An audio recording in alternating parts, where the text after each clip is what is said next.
Assalamualaikum warahmatullahi wabarakatuh dan salam sejahtera. Hari ini kita akan belajar tingkatan 4 KSSM. Bab 7, usaha ke arah kemerdekaan. Di bawah tajuk kecilnya, Sistem Ahli. Sebelum cikgu nak mengajar, cikgu nak minta semua guru dan pelajar-pelajar untuk subscribe video cikgu ni agar cikgu boleh menambah lagi tajuk-tajuk yang lain. Di dalam sistem ahli kita akan belajar 4 perkara. Yang pertama, latar belakang sistem ahli. Yang kedua, maksud sistem ahli. Yang ketiga, ciri-ciri sistem ahli. Dan yang keempat, kepentingan sistem ahli. Baiklah, kita tengok yang pertama dahulu, latar belakang sistem ahli. Selepas Perang Dunia Kedua, British menjalankan dasar dekolonisasi. Dasar apa? Dekolonisasi. Iaitu menyediakan langkah berkerajaan sendiri secara beransur-ansur kepada tanah jajahan. Apa maksud dekolonisasi? Langkah berkerajaan sendiri kepada tanah jajahan. Disebabkan kekurangan pegawai tempatan. Ya, orang tempatan tak ada dalam perkhidmatan kerajaan, maka Datuk Onn Jaafar mencadangkan agar tindakan diambil untuk menambah peluang pentadbiran kepada wakil tempatan dalam usaha menyediakan tanah Melayu ke arah kemerdekaan.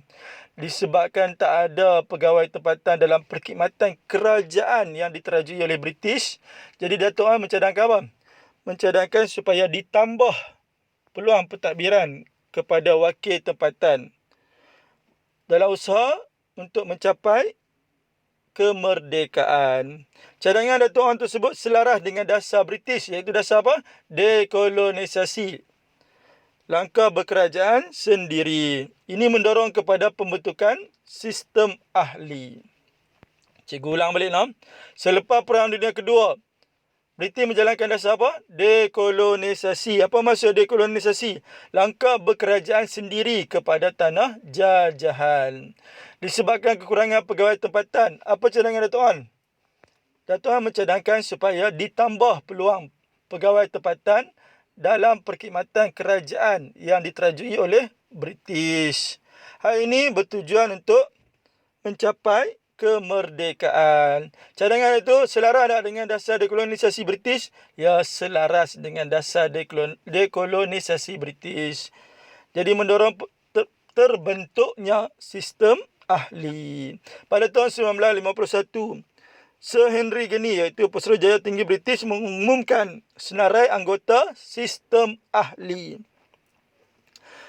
Sistem ahli diperkenalkan adalah bertujuan untuk memberikan latihan kepada penduduk tempatan berkaitan dengan pentadbiran negeri sebelum British memberikan kemerdekaan. Ingatlah, sistem ahli ini berkaitan apa? Latihan.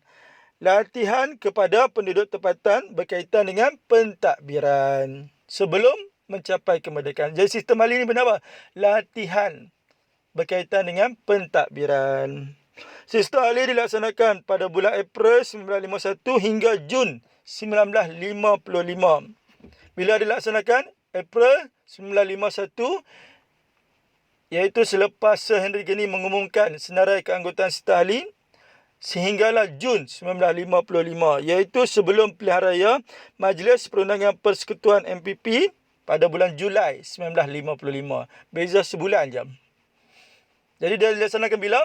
April 1951 hingga Jun 1955. Jadi cikgu ulang lagi nak. Dari segi latar belakang sistem ahli, bila dia diperkenalkan? Pada April 1951 hingga Jun 1955. Okey, kita lihat seterusnya.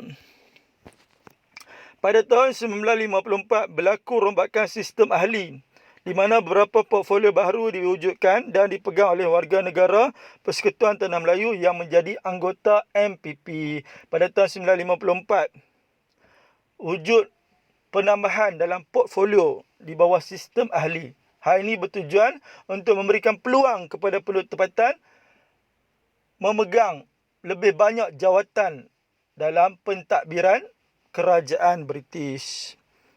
Tengok contohnya, ahli hal ehwal dalam negeri Datuk Onn Jaafar, ahli pelajaran EEC Turasinggam, ahli kesihatan Lee Tiang Keng. Kemudiannya Ahli Pertanian dan Perhutanan Tunku Yaakob Ibni Sultan Abdul Hamid. Ahli Tanah, Lumbung dan Perhubungan Datuk Mahmud Mat. Yang ditambah lagi Ahli Kerajaan Tempatan Perumahan dan Perancangan Bandar Datuk Ni Ahmad Kamil. Ahli Pengangkutan H.S. Lee. Dan juga Ahli Hasil Bumi Dr. Ismail Abdul Rahman. Tetapi ada 3 portfolio yang kekal di bawah pentadbiran British. Yang pertama, Ahli Hal Ehwal Ekonomi. Ya, ekonomi masih lagi dipegang British. Kerana apa? Sebab utama British datang ke Tanah Melayu adalah untuk menguasai ekonomi Tanah Melayu, iaitu getah dan biji timah. Kemudiannya, perindustrian dan perhubungan sosial masih dipegang oleh British. Kenapa perindustrian? Getah dan biji timah ni, orang yang menoreh getah dan mendapatkan biji timah akan membawa kepada kewujudan industri. Ya, getah tu tak lewat pi dengan bahan-bahan mentah tu sekali. Dia kena diproses dahulu dalam sistem perindustrian. Dia kena proses dahulu di kilang. Jadi, perindustrian masih lagi dipegang oleh British. Perhubungan sosial pun masih lagi British. Kerana selepas getah tu dah siap diproses di kilang, dia akan dihantar ke pelabuhan. Jadi, segala perhubungan sosial, jalan raya, telefon, kereta api masih lagi dipegang British. Kerana tujuan apa? Tujuan ekonomi. Yang ketiga yang dipegang oleh British adalah perumahan dan kerja raya. Ya, kerja raya mesti dipegang oleh British sebab nak buat jalan. Selepas diproses di kilang, maka akan dihantar ke pelabuhan. Dihantar tu melalui apa? Melalui jalan, iaitu kerja raya. Jadi berapa portfolio masih lagi dipegang oleh British? 3 portfolio. Iaitu ekonomi, kemudiannya perindustrian dan perhubungan sosial, dan perumahan dan kerja raya. 3 dipegang oleh British. Yang lain-lain semua dah diambil oleh pemimpin tempatan. Okey, kita lihat maksud sistem ahli. Ingatlah, sistem ahli ni adalah sistem yang melatih penduduk tempatan. Dia punya keyword adalah melatih.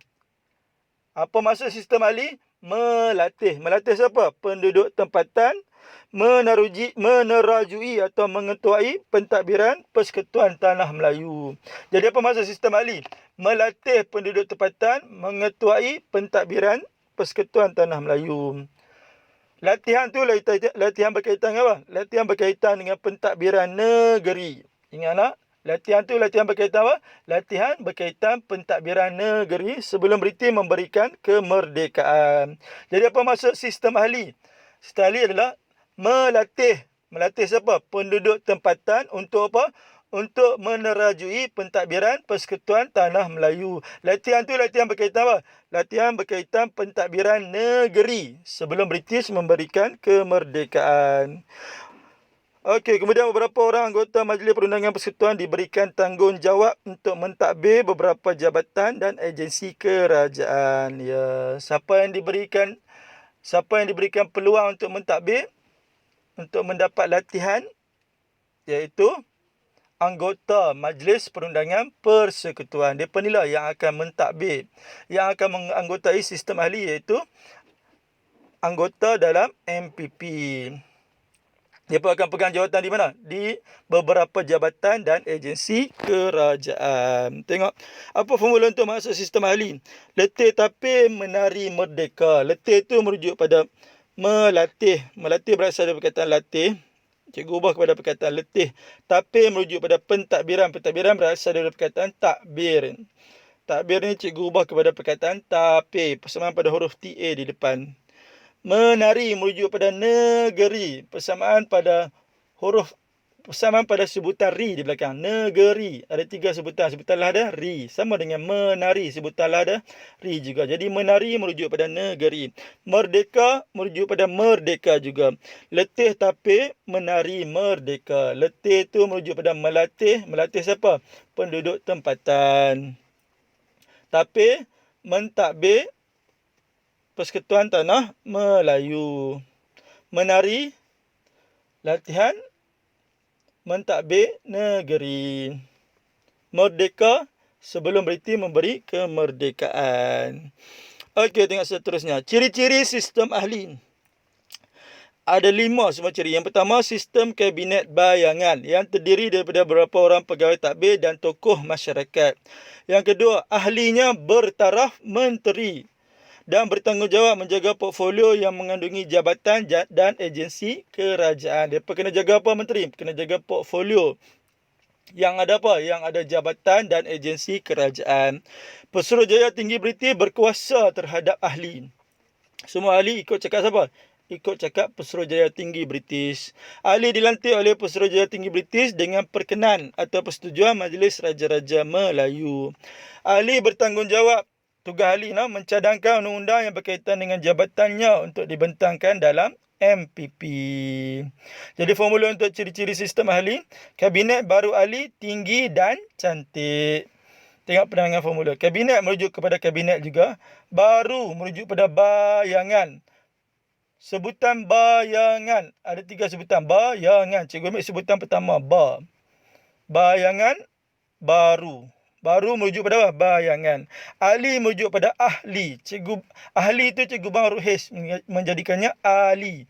Ahli merujuk pada ahli. Tinggi merujuk pada tinggi juga. Dan merujuk pada dilantik. Ejaan dilantik bermula daripada huruf D. Jadi dan merujuk pada dilantik. Cantik merujuk pada mencadangkan. Mencadangkan berasal dari perkataan cadang. Ejaan cadang bermula daripada huruf CA. Jadi cadang, cantik. Cantik merujuk pada apa? Cadang. Jadi apa formula ciri-ciri sistem ahli? Kabinet baru ahli, tinggi dan cantik. Kabinet baru merujuk apa? Kabinet bayangan yang terdiri daripada pegawai tadbir dan tokoh masyarakat. Ahli merujuk apa? Ahli bertaraf menteri. Di mana mereka memegang beberapa portfolio yang mengandungi jabatan dan agensi kerajaan.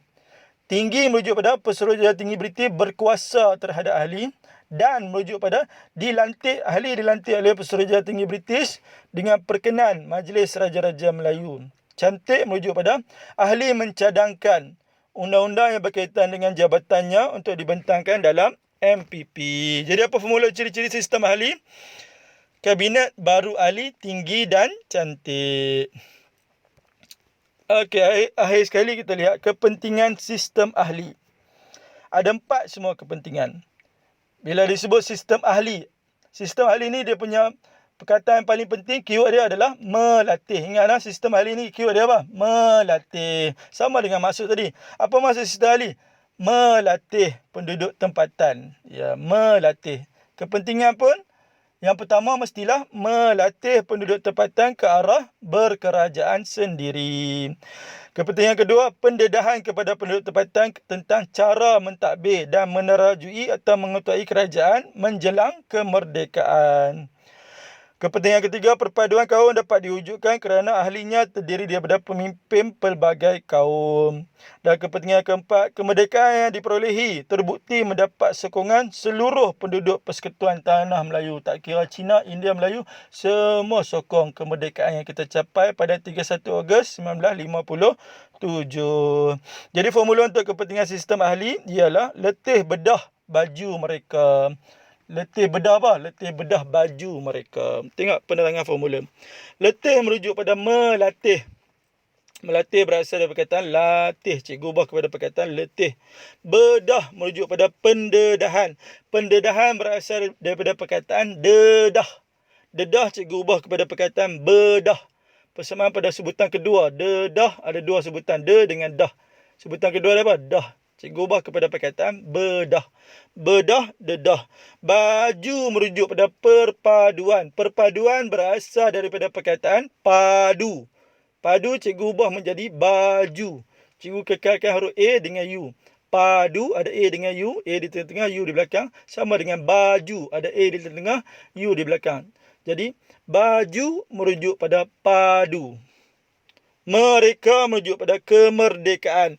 Kemerdekaan berasal daripada perkataan merdeka. Merdeka, cikgu ubah menjadi mereka. Jadi apa formula kepentingan sistem ahli? Letih bedah baju mereka. Letih merujuk pada melatih penduduk tempatan ke arah berkerajaan sendiri. Bedah merujuk pada pendedahan berkaitan dengan pentadbiran. Dan mengetuai kerajaan menjelang kemerdekaan. Jadi pendedahan berkaitan dengan apa? Berkaitan dengan pentadbiran. Baju merujuk pada perpaduan kaum diwujudkan kerana sistem ahli dianggotai oleh pelbagai kaum. Mereka merujuk kepada kemerdekaan yang diperolehi terbukti mendapat sokongan seluruh penduduk Persekutuan Tanah Melayu, tak kira Cina, India dan juga Melayu. Jadi apa formula kepentingan sistem ahli? Letih bedah baju mereka. Okey, seterusnya kita tengok contoh retah 2 bagi soalan struktur. Markahnya 2, 4, 4. Okey, kita lihat satu persatu. Tengok soalan A dulu. Soalan A ditanya, nyatakan maksud sistem ahli. Apa kehendak soalan? Maksud sistem ahli. Maksud sistem ahli ni ada formula tak? Ada. Apa formulanya? Letih tapir menari merdeka. Letih tu apa? Melatih. Tapir tu apa? Pentadbiran. Menari tu apa?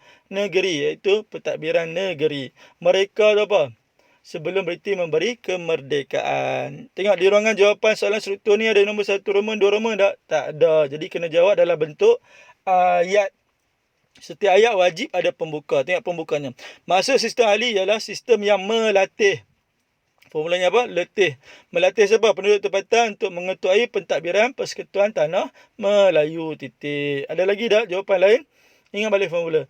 Letih tapir menari merdeka. Ya, latihan tu latihan berkaitan apa? Latihan berkaitan pentadbiran negeri. Merdeka tu sebelum British memberikan kemerdekaan. Okey, soalan B. Jelaskan ciri-ciri sistem ahli. Apa kehendak soalan? Ciri-ciri sistem ahli. Ada formula tak? Ada. Apa formulanya? Kabinet baru ahli, tinggi dan cantik. Okey, tengok di ruangan jawapan soalan struktur ni ada nombor 1 Roman, 2 Roman tak? Tak ada. Jadi kena jawab dalam bentuk ayat. Setiap ayat wajib ada apa? Ada pembuka. Tengok pembukanya. Ciri-ciri sistem ahli ialah kabinet baru merujuk apa? Kabinet bayangan. Ialah sistem kabinet bayangan yang terdiri daripada berapa orang pegawai tadbir dan tokoh masyarakat. Titik. Kemudian penanda wacana apa cikgu ajak? Guna number. Jadi start dengan ciri kedua, koma. Ingat balik formula. Kabinet baru ahli. Ahli itu apa? Ahli bertaraf menteri dan bertanggungjawab menjaga satu portfolio yang mengandungi jabatan dan agensi kerajaan. Ada lagi tak ciri-ciri yang lain? Ada lagi. Ingat lagi formula. Kabinet baru ahli. Tinggi. Tinggi merujuk pada apa? Pesuruhjaya tinggi British berkuasa terhadap ahli. Kemudiannya dan. Dan tu apa? Ahli dilantik oleh Pesuruhjaya tinggi British dengan perkenan Majlis Raja-Raja Melayu. Dan cantik. Cantik tu apa? Ahli mencadangkan undang-undang yang berkaitan dengan jabatannya untuk dibentangkan dalam MPP. Okey, last sekali soalan struktur yang ketiga, iaitu soalan kebat. Pada pendapat anda, mengapakah British tidak menyerahkan kuasa pentadbiran kepada penduduk tempatan di Tanah Melayu? Apa kehendak soalan? Mengapakah lo? Mengapakah merujuk apa? Sebab British tidak menyerahkan kuasa. Dia tak bagi kuasa pun. Okey, sebab tak menyerahkan kuasa. Tengok di ruangan jawapan soalan struktur ni ada nombor 1 Roman, 2 Roman tak? Tak ada. Jadi kena jawab dalam bentuk ayat. Setiap ayat wajib ada apa? Ada pembuka. Okey, jadi pembukanya sebab British tidak menyerahkan kuasa pentadbiran kepada penduduk tempatan di Tanah Melayu kerana British ingin mudah menguasai ekonomi Tanah Melayu dengan adanya kuasa. Ingat lagi dah ada 3 portfolio British mesti pegang, iaitu salah satunya ahli ekonomi. Okey, selepas titik penanda wacana apa cikgu ajak? Guna number. Jadi kedua, koma. British ingin penduduk Tanah Melayu bekerja di kawasan ladang milik British. Lepas kedua, ketiga, koma. British ingin mendapatkan keuntungan hasil jualan biji timah dan getah dari Tanah Melayu. Lepas ketiga, keempat. British tidak mahu penduduk Tanah Melayu bangun menentang mereka. Okey, seterusnya kita lihat contoh soalan esei. Markahnya 488.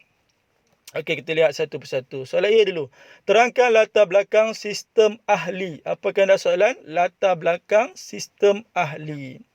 Okey, soalan esei seperti biasa wajib ada pembuka. Jadi pembukanya, latar belakang sistem ahli ialah Sistem ahli ini diperkenalkan selepas Perang Dunia Kedua, di mana British menjalankan dasar dekolonisasi, iaitu pemberian latihan ke arah berkerajaan sendiri kepada tanah jajahan. Titik. Lepas titik, penanda wacana apa cikgu ajak?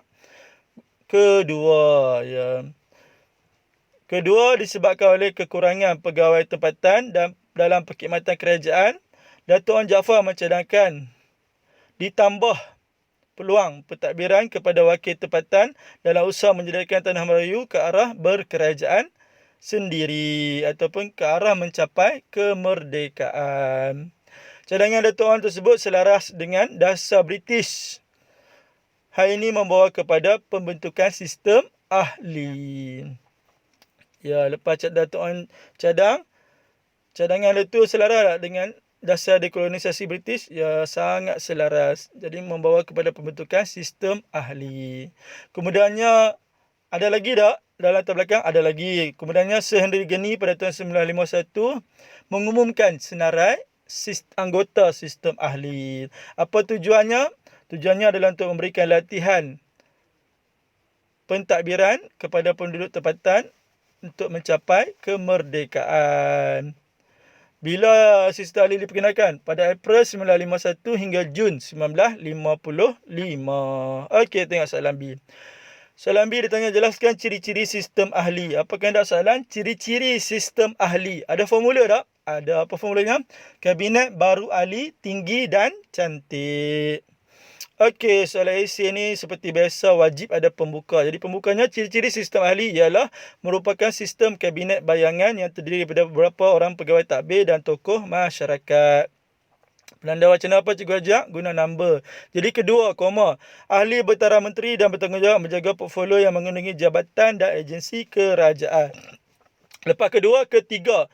Pesuruhjaya tinggi British berkuasa terhadap ahli. Lepas ketiga, keempat. Ahli dilantik Pesuruhjaya tinggi British dengan persetujuan Majlis Raja-Raja Melayu. Dan last sekali, kelima. Ahli bertanggungjawab mencadangkan undang-undang berkaitan dengan jabatannya untuk dibentangkan dalam MPP. Okey, last sekali tengok soalan kebat. Soalan last sekali C. Soalannya, sejauh manakah pelaksanaan sistem ahli memberi faedah kepada pemerintahan negara? Apakah anda soalan? Faedah kepada pemerintahan negara. Faedah tu sama dengan kepentingan. Jadi soalan tanya kepentingan sistem ahli. Ada formula tak? Ada. Apa formula kepentingan sistem ahli tadi? Letih, bedah, baju mereka. Letih tu apa? Melatih. Bedah tu apa? Pendedahan tentang pentadbiran. Baju, perpaduan. Mereka tu kemerdekaan diperolehi terbukti mendapat sokongan semua penduduk. Okey, seperti biasa soalan esei wajib ada pembuka. Pembukanya, pelaksanaan sistem ahli memberi faedah kepada pemerintahan negara kerana melatih penduduk tempatan ke arah berkerajaan sendiri. Ya. Lepas orang masuk isi, orang masuk huraian. Huraiannya hal ini. Huraian bermula perkataan hal ini. Ingat, hal ini agar dapat menjamin pentadbiran menjadi cekap dan licin. Ya, depa dilatih berkaitan pentadbiran. Jadi tujuannya untuk memastikan pentadbiran menjadi cekap dan licin. Dah dilatih, mestilah jadi cekap dan licin. Contohnya, mengamalkan pemerintahan demokrasi berparlimen. Kesannya politik negara menjadi stabil. Ya. Lepas masuk huraian, iaitu bermula perkataan hari ini, bermasuk contoh. Dan last sekali, masuk kesan. Okey, kita lihat isi yang kedua. Penanda wacana cikgu guna penanda wacana cikgu ajar adalah menggunakan number. Jadi faedah kedua ialah perpaduan antara kaum dapat diwujudkan. Titik. Huraiannya, hal ini kerana wujud perkongsian kuasa antara kaum dalam pentadbiran. Contohnya, kerajaan kabinet yang terdiri daripada pelbagai kaum. Last sekali, kesannya negara menjadi aman. Ada lagi tak kepentingan lain cikgu tak hurai? Ada lagi. Ada apa lagi? Ada dua lagi kepentingan. Ataupun dua lagi isi. Apanya? Ingat balik formula. Apa formulanya? Letih, bedah, baju mereka. Letih, melatih. Bedah, pendedahan tentang pentadbiran. Baju, perpaduan mereka kemerdekaan. Ya, lagi apa lagi kita masuk? Letih, melatih, ada orang masuk ke? Ya, ada orang masuk. Bedah, pendedahan berkaitan pentadbiran masuk lagi? Tak orang masuk lagi. Baju, perpaduan dah. mereka kemerdekaan diperolehi. Ya, belum lagi. Jadi ada dua belum lagi. Iaitu pendedahan tentang pentadbiran dengan kemerdekaan diperolehi. Okey, permintaan cikgu supaya pelajar-pelajar cuba menggunakan dua kepentingan ataupun dua isi tersebut, iaitu pendedahan berkaitan pentadbiran dengan kemerdekaan diperolehi mendapat sokongan semua kaum di tanah Melayu tu. Cuba olah dia dalam bentuk isi, huraian, contoh dan juga kesan sebagaimana cikgu buat yang ada di soalan C ni. Jadi isi dah dua, iaitu pendedahan berkaitan pentadbiran dan yang kedua kemerdekaan diperolehi. Cuba buat masuk huraian, buat masuk contohnya dan buat masuk kesannya. Cuba buat latihan itu ya. Okey, hanya sekadar itu je daripada cikgu. Kita jumpa lagi dalam kelas sejarah seterusnya. Permintaan cikgu yang terakhir, tolong subscribe video cikgu ni agar cikgu boleh menambah lagi tajuk-tajuk yang lain. Sekian, wabillahi taufiq wal hidayah. Assalamualaikum warahmatullahi wabarakatuh.